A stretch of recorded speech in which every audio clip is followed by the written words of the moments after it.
Welcome to Good2Give's September newsletter. First up, we have some changes to our executive team. I'm excited to welcome Jo Kelly as Good2Give's first ever Chief Customer Officer. Sadly, this means that we'll be saying farewell to Kerry Brooker and Eleanor Mace. Our long-standing CFO and Company Secretary, Richard New, recently retired after 6 years with Good2Give.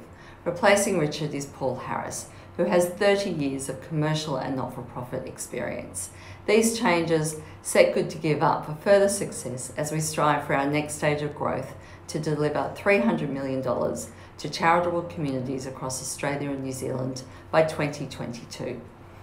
Earlier this month, you may have seen Good2Give's digital transformation story as told through the Australian Institute of Company Director magazine. In 2012, when we began disrupting ourselves, it was a term that wasn't in our everyday language, but I knew we had to embrace technology if we were to deliver more money to the charitable sector. The end result speaks for itself. However, it's the journey that I think is an important story to tell. Every sector is being disrupted, so my message is to do it to yourself before somebody beats you to it. If you've not seen the story, I do think it's worth a read. Now, our digital transformation has without doubt contributed to Good2Give delivering a record-breaking $20 million to the charity sector in the last year. Since 2001, that's a staggering $210 million.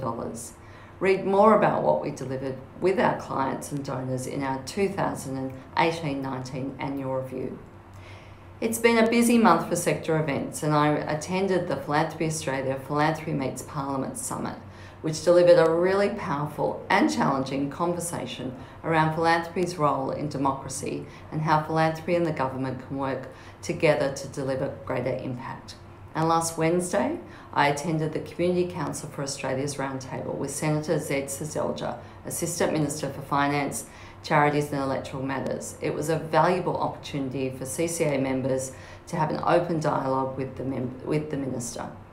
There are further links to both these events in the newsletter. And finally, I'm excited about the changing nature of our sector and the role that Good2Give plays in it. It's such an inspiring and vibrant sector to be a part of. I would like to say a huge welcome to new client Moonee Valley Racecourse. Now that's all from me today. Please read the newsletter for our latest in product updates, case studies, and so much more. Until next time, see you then.